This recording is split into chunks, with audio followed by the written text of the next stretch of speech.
નમસ્કાર, સ્વાગત છે આપનું. આપ જોઈ રહ્યા છો ન્યૂઝ 18 ગુજરાતી. હું છું આપની સાથે દીપા શર્મા. મહત્વપૂર્ણ સમાચાર પ્રાપ્ત થઈ રહ્યા છે. નર્મદા ડેમની સપાટીમાં વધારો થયો છે. ડેમની જળ સપાટી 135.85 મીટરે પહોંચી. ઉપરવાસમાંથી 2,29,258 ક્યુસેક પાણીની આવક નોંધાઈ છે. સરદાર સરોવર ડેમ 90% ભરાયો છે. ડેમ મહત્તમ સપાટીથી માત્ર 2.83 મીટર દૂર છે. ડેમના 9 દરવાજા 2.1 મીટર ખોલાયા. ડેમમાંથી 1,98,590 ક્યુસેક પાણી નર્મદા નદીમાં છોડવામાં આવી રહ્યું છે. તો સરદાર સરોવર ડેમ જે છલોછલ છલકાયો છે 90% ભરાયો છે. ઉપરવાસમાંથી 2,29,258 ક્યુસેક પાણીની આવક થઈ રહી છે. મહત્તમ સપાટીથી માત્ર 2.83 મીટર દૂર છે. અત્યારે 9 દરવાજા ખોલવામાં આવ્યા છે. 2.1 મીટર સુધીના 9 દરવાજા ખોલીને પાણી છોડવામાં આવી રહ્યું છે.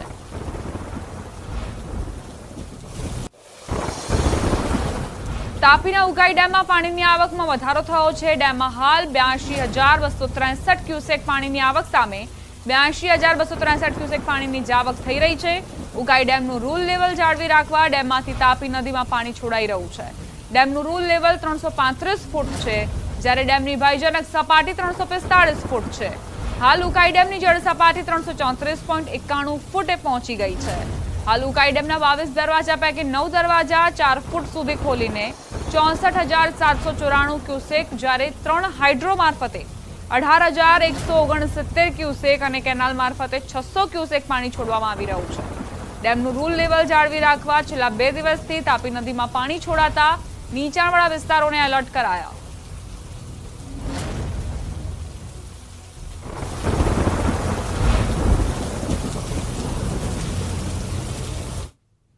રાજકોટમાં ભર ચોમાસે નર્મદાના નીરની પડી જરૂર. રાજકોટ શહેરમાં વરસાદ ખેંચાતા સૌની યોજનાનું પાણી શરૂ કરવામાં આવ્યું. વરસાદ ખેંચાતા નર્મદા ડેમની સતત સપાટી વધતા સૌની યોજના હેઠળ પાણી આપવાનું શરૂ કરાયું. આજે એક ડેમમાં 200, વેરીમાં 260 MCFT પાણી આપવાનું શરૂ. આવતા મહિનાથી ન્યારી એક ડેમમાં નર્મદા નીર ઠાલવવાની વિચારણા ચાલી રહી છે. આજે એક ડેમમાં માત્ર 42% પાણીનો જથ્થો પ્રાપ્ય છે. ન્યારી એક ડેમમાં માત્ર 34% પાણીનો જથ્થો ઉપલબ્ધ. હાલ આજે એક ડેમની જથ્થા સંગ્રહની સપાટી 29 ફૂટ સામે 19.32 ફૂટ પાણીનો જથ્થો ઉપલબ્ધ છે, જ્યારે ન્યારી એક ડેમની જથ્થા સંગ્રહ સપાટી 25.9 ફૂટ સામે 14.27 ફૂટ પાણીનો જથ્થો ઉપલબ્ધ છે. આજે એક માટે 400 MCFT અને ન્યારી એક માટે 350 MCFT પાણીનો જથ્થો પૂરો પાડવામાં આવનાર છે.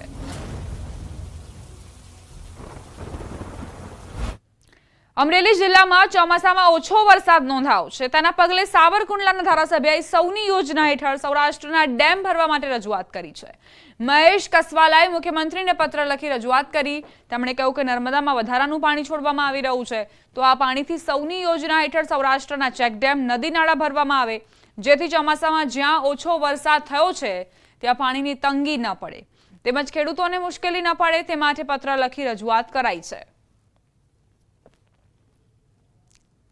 પાણી પુરવઠા મંત્રીશ્રીને વિનંતી કરીએ છીએ કે નર્મદામાં છોડાતું વધારાનું પાણી સૌની યોજના મારફત અમારા અમરેલી, ભાવનગર, સુરેન્દ્રનગર જે કોઈ જિલ્લાઓની અંદર અપૂરતો વરસાદ છે, નદી, નાળા, તળાવો અને ચેકડેમો, ડેમો હજી જ્યાં ખાલી છે, સૌની યોજના મારફત આ પાણીથી એને ભરવામાં આવે તો ખેડૂતોને ખૂબ મોટો ફાયદો થાય. બનાસકાંઠા માટે મહત્વના સમાચાર. દાંતીવાડા ડેમમાં નવા નીરની આવક. દાંતીવાડા ડેમમાં 571 ક્યુસેક પાણીની આવક. રાજસ્થાનમાં સારા વરસાદથી નવા નીર આવ્યા છે. દાંતીવાડા ડેમમાં નવા નીરથી ખેડૂતોમાં ખુશીની લહેર વ્યાપી છે. દાંતીવાડા ડેમ જે નવા નીરથી છલકાયો છે. રાજસ્થાનમાં ઉપરવાસમાં સારો વરસાદ વરસ્યો છે, જેના કારણે બનાસકાંઠામાં ખુશીની લહેર વ્યાપી છે. ડેમની સપાટી 565.20 ફૂટ પર નોંધાઈ છે. દાંતીવાડા ડેમમાં નવા નીરની આવક થતાં જ આસપાસના જે ખેડૂતો છે તેમને ફાયદો થશે. રાજસ્થાનના ઉપરવાસમાં વરસાદના કારણે બનાસકાંઠા જિલ્લાના દાંતીવાડા ડેમમાં નવા નીરની આવક થઈ. દાંતીવાડા ડેમમાં 571 ક્યુસેક નવા નીરની આવક નોંધાઈ છે. ડેમની સપાટી 565.20 પહોંચી છે, જ્યારે દાંતીવાડા ડેમની કુલ ભયજનક સપાટી 604 છે. ઉપરવાસમાં વરસાદને લઈ બનાસ નદીમાં નવા નીરની આવક નોંધાઈ છે. દાંતીવાડા ડેમમાં નવા નીર આવતા ખેડૂતોમાં ખુશીની લહેર જોવા મળી. ડેમમાં નવા નીરની વધુ આવક નોંધાય તેવી ખેડૂતો આશા સેવી રહ્યા છે. ચોમાસાની સિઝનને લઈને દેવભૂમિ દ્વારકા જિલ્લામાં પાણીજન્ય રોગચાળો વકર્યો. જામખંભાળિયાની સિવિલ હોસ્પિટલ દર્દીઓથી ઉભરાઈ. વાયરલ બીમારીના કારણે દરરોજની 1000 ઓપીડી નોંધાઈ રહી છે. હોસ્પિટલમાં તાવ, ઝાડા, ઉલટી, મેલેરિયા સહિતના દર્દીઓમાં વધારો નોંધાઈ રહ્યો છે. હોસ્પિટલમાં હાલ વાયરલ બીમારીના દર્દીઓ મોટી સંખ્યામાં સારવાર લઈ રહ્યા છે.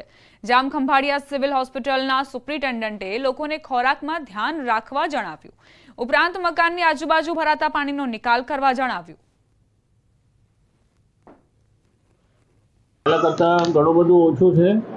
ઓપીડી 900 થી 1000ની લગભગ રહે છે અને તાવના કેસો છે, પણ એમાં પોઝિટિવ કેસો 2 થી 3 જ અઠવાડિયામાં આવે છે.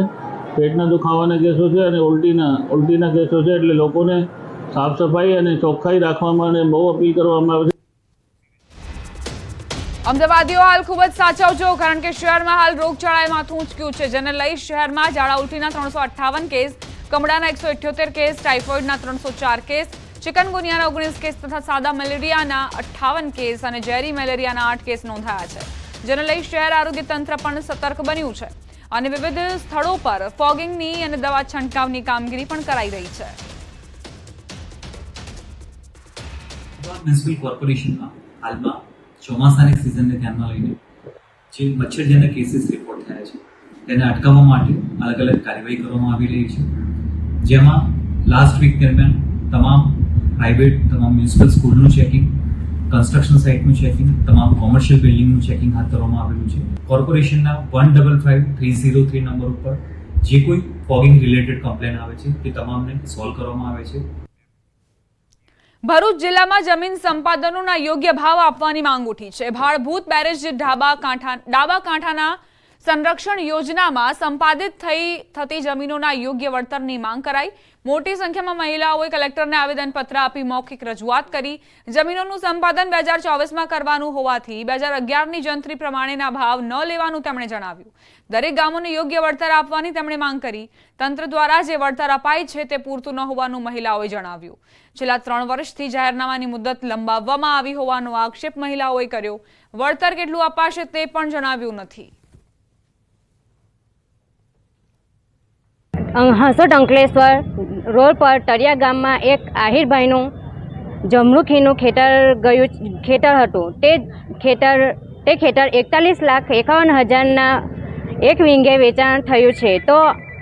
તો અમને પણ એ વળતર મળે એ માટે પ્રયત્ન કરશો જી. ભાવનગરના શિહોર તાલુકામાં બાળકો શાળાના ઓરડામાં નહીં પણ ખુલ્લા મેદાન અને મંદિરમાં બેસીને અભ્યાસ કરવા મજબૂર બન્યા છે. કાટોડિયા ગામમાં આવેલી પ્રાથમિક શાળામાં વર્ગખંડના અભાવે 4 વર્ષથી વિદ્યાર્થીઓને મંદિર અથવા ખુલ્લા મેદાનમાં બેસાડીને અભ્યાસ કરાવવામાં આવે છે. શાળામાં હાલ ધોરણ 1 થી 8ના 76 બાળકો અભ્યાસ કરી રહ્યા છે. એવામાં બોર્ડની પ્રોજેક્ટરની સુવિધા વગર બાળકોને અભ્યાસ કરાવવો પડી રહ્યો છે.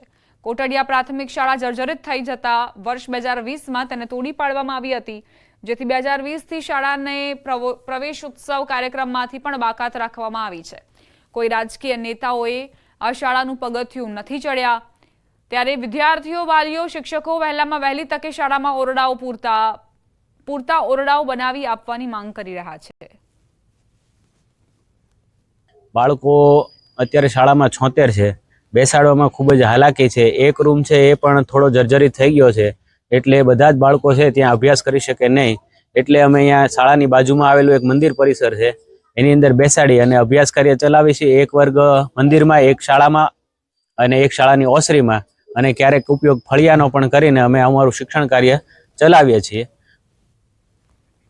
વર્ષ 1956માં નિર્માણ થયેલ શાળા હાલ એક જ વર્ગખંડથી ચાલે છે. આચાર્યનું કહેવું છે કે શાળાની આવી સ્થિતિના કારણે બાળકો અભ્યાસ છોડીને જઈ રહ્યા છે. ચાલુ વર્ષમાં જ 25થી વધુ વિદ્યાર્થીઓએ શાળા છોડી અન્ય ગામની શાળાઓમાં એડમિશન લીધા. તેમણે વહેલી તકે નવા ઓરડાઓ બનાવવાની માંગ કરી છે, અધિકારીઓને રજૂઆત કરી છે, જેને લઈ ટેન્ડર પ્રક્રિયા થઈ ગઈ છે. જોકે કોઈ કોન્ટ્રાક્ટર ટેન્ડર ન લેતા કામમાં વિલંબ થઈ રહ્યો છે. આ બાબતે જિલ્લા શિક્ષણ અધિકારીને સવાલ કરતા તેમણે 1 મહિનામાં જ શાળાના ઓરડાઓનું કામ શરૂ કરી દેવાનું નિવેદન આપ્યું. વારંવાર ટેન્ડરિંગની પ્રક્રિયા કરવા છતાં કોઈ ઇજારદાર તરફથી આ ટેન્ડર સ્વીકારવામાં આવતું ન હોય, એટલે અત્યારે ભાવનગર સ્થિત જે બિલ્ડર કન્સ્ટ્રક્શનનું સાઇટ ચાલી રહી છે એમને જ અમો દ્વારા સમજૂત કરવામાં આવેલ છે. ઓગસ્ટના અંત સુધીમાં આ નવા 6 ઓરડા બનાવવાની પ્રક્રિયા શરૂ કરી દેવામાં આવશે. ભણશે ગુજરાત ગણશે ગુજરાત. ગુજરાત સરકારના દાવા કાંઈક ને કાંઈક પોકળા સાબિત થઈ રહ્યા છે. વાત કરીશું કોટડિયા ગામની પ્રાથમિક શાળાની. આ પ્રાથમિક શાળા આવેલી છે સોનગઢની બાજુના વિસ્તારમાં, એટલે કે ભાવનગર જિલ્લાના સોનગઢ ગામની બાજુના વિસ્તારમાં. તમે જોઈ શકો છો દ્રશ્યમાં કે શાળાના સંકુલનમાં વિદ્યાર્થીઓ છે તે મેદાનમાં બેઠીને ભણે છે. શિક્ષક પણ પોતે ભણાવે છે. વાત કરીશું શિક્ષક છે વિદ્યાર્થી છે, પરંતુ સ્કૂલના ક્લાસ નથી. ત્યારે આ સ્કૂલમાં 75 થી વધુ વિદ્યાર્થીઓ છે અને ધોરણ 1 થી 8 ના વિદ્યાર્થીઓ છે ત્યાં અભ્યાસ કરી રહ્યા છે. આ શાળામાં એક રૂમમાં 1 થી 8 ધોરણના વિદ્યાર્થીઓ 2 પાળીમાં અભ્યાસ કરે છે. દ્રશ્યમાં તમે જોઈ શકો છો કે એ એક વિદ્યાર્થીઓ છે એક તરફ તે પોતે મેદાનમાં છે, ત્યારે બીજી તરફ એક જ રૂમમાં અન્ય વિદ્યાર્થીઓ છે. તે પણ જે ઓરડો છે તે જર્જરિત ઓરડો છે. દ્રશ્યમાં તમે જોઈ શકો છો કે જે કન્સ્ટ્રક્શન કામ છે તે આખું જર્જરિત કામ છે. એક ઓરડો છે જે ઓરડામાં કહી શકાય ઓફિસ કયો અથવા તો કોઈ સ્ટોર કયો અથવા તો વિદ્યાર્થીઓનો રૂમ કયો.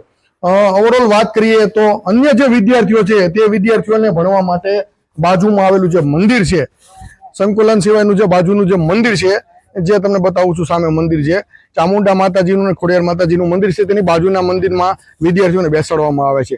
ત્યારે દુઃખ સાથે કહેવું પડે કે વર્ષ 1956માં આ સ્કૂલની સ્થાપના થઈ હતી અને આજ દિન સુધી આ સ્કૂલની સાથે અન્યાય થઈ રહ્યો છે. આ સ્કૂલના રૂમો 2020માં તોડી પાડવામાં આવ્યા, પરંતુ તંત્રની જે ટેવ છે ચલક ચલાણું ઓલા ઘરે ભાણું, આજ દિન સુધી આ રૂમ થયા નથી. ત્યારે ક્યારે આ વિદ્યાર્થીઓને રૂમ મળશે અને ક્યારે આ વિદ્યાર્થીઓના ભણતરના સાથે જે છેડા થયા બંધ થશે તે જોવું રહ્યું. નીતિન ગોહિલ, ન્યૂઝ 18 ગુજરાતી, કોટડિયા. તો 1956માં આ જે શાળા હતી તે બનાવવામાં આવી હતી અને અત્યારે એક જ વર્ગખંડમાં વિદ્યાર્થીઓ અભ્યાસ કરી રહ્યા છે. એટલી સ્થિતિ દયનીય બની ચૂકી છે કે વિદ્યાર્થીઓ અભ્યાસ છોડવાના મજબૂર બની ચૂક્યા છે. અન્ય ગામડાઓમાં જે શાળાઓ આવેલી છે ત્યાં એડમિશન લઈ રહ્યા છે. જિલ્લા શિક્ષણાધિકારીએ કહ્યું કે 1 મહિનામાં તમામ કામગીરી થઈ જશે, પરંતુ જોવાનું એ રહ્યું કે આખરે ક્યારે અહીં વર્ગખંડો તૈયાર કરાશે, ઓરડાઓ તૈયાર કરાશે. રાજકોટમાં સ્વાતંત્ર્ય પર્વ પર ખેડૂતો અનોખો વિરોધ દર્શાવશે. ગુજરાત ખેડૂત હિતરક્ષક સમિતિ દ્વારા ખેડૂતો સોશિયલ મીડિયા થકી સરકાર સમક્ષ પોતાની વાત રજૂ કરવા અનોખું અભિયાન હાથ ધરવાના છે. ઘેડ વિસ્તારની સમસ્યા, વીજળીના પ્રશ્નો, જમીન માપણીની સમસ્યાઓ જેવા મુદ્દાઓને લઈ રાષ્ટ્રધ્વજ સાથે ખેડૂતો પોતાનો આક્રોશ નોંધાવશે.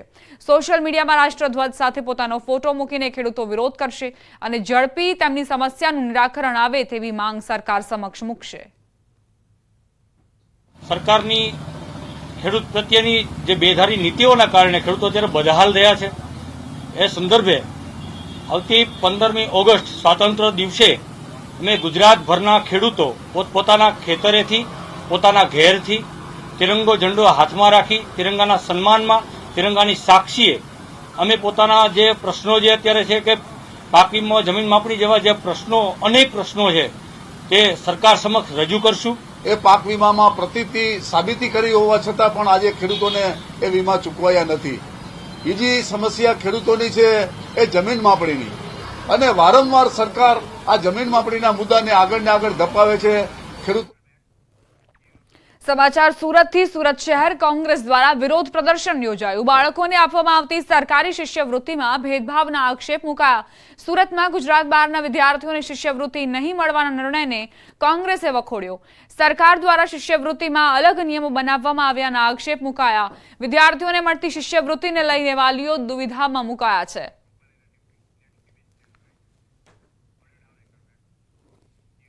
સરકારી શાળાઓમાં અભ્યાસ કરતા વિદ્યાર્થીઓને શિષ્યવૃત્તિ આપવામાં આવે છે. તેને લઈ રાજ્ય સરકારે નવા નિયમો બહાર પાડ્યા છે. નવા નિયમોમાં શિષ્યવૃત્તિ માટે વિદ્યાર્થીના વાલીઓએ ગુજરાતના હોવાનું પ્રમાણપત્ર આપવું પડશે. તેને લઈ સુરત ખાતે કોંગ્રેસ દ્વારા વિરોધ પ્રદર્શન કરાયું. ફક્ત ગુજરાતી હોય એવા બાળકોને શિષ્યવૃત્તિ આપવાનું જે નક્કી કરવામાં આવી રહ્યું છે, એની સામે સુરત શહેર કોંગ્રેસ સમિતિ વિરોધ કરે છે અને કોઈ પણ બાળકની સાથે ભેદભાવ ન હોવો જોઈએ. ભારતનો જે નાગરિક છે એ તમામ એક સમાન હોવો જોઈએ અને તમામને એક સમાન હક મળવો જોઈએ. ગેરહાજર શિક્ષકોને લઈ સરકાર એક્શનમાં આવી છે। સમગ્ર રાજ્યમાં ગેરહાજર શિક્ષકો સામે તવાઈ બોલાવાઈ છે। અમદાવાદ શહેર જિલ્લાના 11 શિક્ષકો વિદેશ જતા રહ્યા। અમદાવાદના 14 શિક્ષકો લાંબા સમયથી રજા પર છે। અમદાવાદ ગ્રામ્યના 8 શિક્ષકો અને 2 કર્મચારીઓ લાંબા સમયથી રજા પર છે। અમદાવાદ શહેરના 3 શિક્ષકો લાંબી રજા પર વિદેશ જતા રહ્યા છે। અત્રેના જિલ્લામાં 8 જેટલા શિક્ષકો એવા જોવા મળ્યા છે કે જે ઘણા લાંબા સમયથી ગેરહાજર હોય। અલબત્ત જિલ્લા કક્ષાએથી આ કામગીરી અમે અગાઉથી જ શરૂ કરી દીધેલી હતી। જુલાઈ માસની અંદર જ્યારે મહેકમ બનાવવાની પ્રક્રિયા થતી હતી ત્યારે આવા કેટલાક શિક્ષકો અમારા ધ્યાન પર આવ્યા હતા અને એ શિક્ષકોને સામે નોટિસ આપી અને જરૂરી કાર્યવાહી કરવામાં આવેલી છે। 8 પૈકી 1 શિક્ષક મેડિકલ કારણોસર અને 7 શિક્ષકો એ વિદેશ પ્રવાસના કારણે શાળામાંથી ગેરહાજર જણાયા છે। ગુજરાતમાં શિક્ષણ જગત માટે સારા સમાચાર પ્રાપ્ત થઈ રહ્યા છે। બાલવાટિકાથી લઈને ધોરણ 12 સુધી કુલ 2.29 લાખથી વધુ વિદ્યાર્થીઓએ ખાનગી શાળામાંથી સરકારી શાળાઓમાં પ્રવેશ મેળવ્યો। વર્ષ 2024-25માં અમદાવાદ મહાનગરપાલિકામાં સૌથી વધુ કુલ 37,000 બાળકોએ ખાનગીમાંથી સરકારી શાળામાં પ્રવેશ મેળવ્યો છે। તો સરહદી જિલ્લા બનાસકાંઠામાં 10,000 કરતાં વધુ વિદ્યાર્થીઓએ ખાનગી શાળા છોડી સરકારી શાળાઓમાં પ્રવેશ મેળવ્યો છે। રાજકોટ કોંગ્રેસની ન્યાય યાત્રા મામલે સૌરાષ્ટ્ર ભાજપ પ્રવક્તા રાજુ ધ્રુવે કોંગ્રેસ પર પ્રહાર કર્યા। રાજકોટમાં ટીઆરપી ગેમ ઝોનની ઘટનાના પીડિતોને ન્યાય માટે કોંગ્રેસે તાજેતરમાં ન્યાય યાત્રા કાઢી હતી। આ બાબતે રાજુ ધ્રુવે કહ્યું, કોંગ્રેસે ન્યાય યાત્રા નહીં, પ્રાયશ્ચિત યાત્રા કાઢવી જોઈએ। કોંગ્રેસે મધ્યપ્રદેશમાં ભોપાલમાં ગેસ કાંડ એમાં જે લોકો પીડિત પરિવારો હજી દુઃખી છે, કેટલા લોકોએ જીવ ગુમાવ્યા, આ પરિવારો માટે કોંગ્રેસે ન્યાયયાત્રા કાઢવી જોઈએ। ખરેખર તો કોંગ્રેસ ન્યાયયાત્રાનો શબ્દ વાપરી શકે એમ નથી, એમને તો પ્રાયશ્ચિત યાત્રા જ કાઢવી પડે।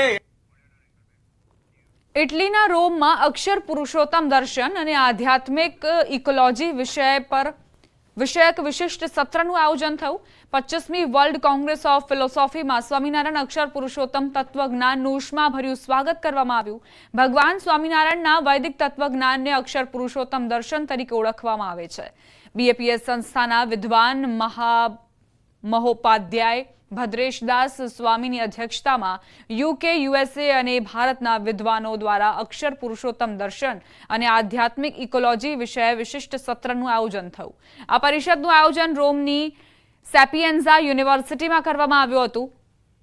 જાપાનના ફિલોસોફિકલ એસોસિએશનના પ્રમુખ અને આગામી વર્લ્ડ કોંગ્રેસ ઓફ ફિલોસોફીના આયોજક પ્રોફેસર નોબુરુ નોટોમીએ 2028માં ટોક્યોમાં યોજાનારી 26મી વર્લ્ડ કોંગ્રેસ ઓફ ફિલોસોફીમાં અક્ષર પુરુષોત્તમ દર્શન રજૂ કરવા માટે ભદ્રેશ દાસ સ્વામીને આમંત્રણ આપ્યું। આ કોન્ફરન્સમાં 120 દેશોના 89 તત્વજ્ઞાન વિદ્યાશાખાઓના 5,000 કરતાં વધુ વિદ્વાનો અને વિદ્યાર્થીઓ ઉપસ્થિત રહ્યા।